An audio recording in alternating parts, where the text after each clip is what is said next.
लगातार महसूस किया जा रहा है।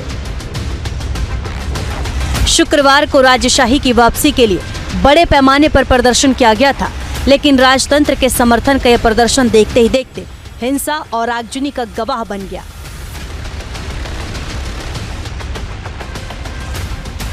पुलिस और प्रदर्शनकारियों में जबरदस्त भिड़ंत हो गई। इस प्रदर्शन में आधिकारिक तौर से 10 से 15 हजार लोगों के शामिल होने की बात कही जा रही है, लेकिन अनुमान है कि प्रदर्शनकारियों की संख्या 30 से 35 हजार तक पहुंच गई थी।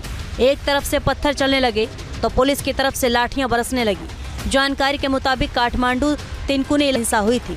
एक रिपोर्ट के मुताबिक प्रदर्शन के दौरान 53 से ज्यादा पुलिसकर्मी और आर्म फोर्स के कर्मी जख्मी हुए हैं। शुक्रवार के हंगामे के बाद शनिवार की सुबह तक काठमांडू के कुछ इलाकों तपाईको मनमा लागेका प्रतिक्रिया छोड्न नभुल्नुहोला। समाचार सबै अत्यन्तै महत्त्वपूर्ण सन्दर्भमा अनुभव रविन्द्र मिश्र र धवल शमशेर सहित 11 जनालाई राजद्रोहको मुद्दा लगाइदै यसबारेमा विशेष जानकारी रविन्द्रलाई हतकडी लगाउँदा राणाको हात भने खाली। नेताले गल्ती गरे भनेर राजतन्त्र फर्काउनु बुद्धिमानी हुँदैन, डाबा ब्रह्मभट्टराईको भनाई।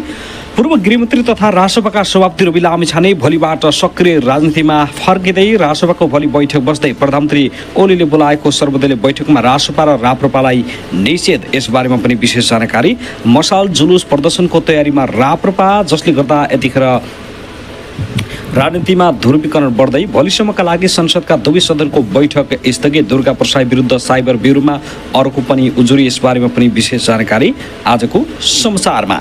त्यसैगरी पूर्व राजा ज्ञानेन्द्र शाहको सक्रियता सँगै यतिखेर पूर्व राजालाई पक्राउ गर्ने तयारी। विवादित अडियोपछि सुदूरपश्चिममा मन्त्रीको राजीनामा प्रकरण, रेशम चौधरी र रञ्जिता श्रेष्ठ बीचको विवाद अब के होला? तिनकुने घटनामा पक्राउ परेकाहरू जिल्ला अदालतमा लगियो। कति दिनको म्याद थप भयो त यसबारेमा पनि जानकारी आजको समाचारमा। काठमाडौँ महानगरपालिकाका मेयर बालेन्द्र शाह र राजाबीचको सम्बन्ध के हो? राजवादी आन्दोलन कमान्डर फेरिएपछि आयो दुर्गा प्रसाईको भिडियो, मार्ने योजना थाहा पाएको भएर भागेको खुलासा। अब हेर्नुहोस् पुरा समाचार। दर्शक महानुभाव, आउनुहोस् अब पहिलो खबरतर्फ लागौँ। राष्ट्रिय प्रजातन्त्र पार्टी राप्रपाका अध्यक्ष राजेन्द्र प्रसादले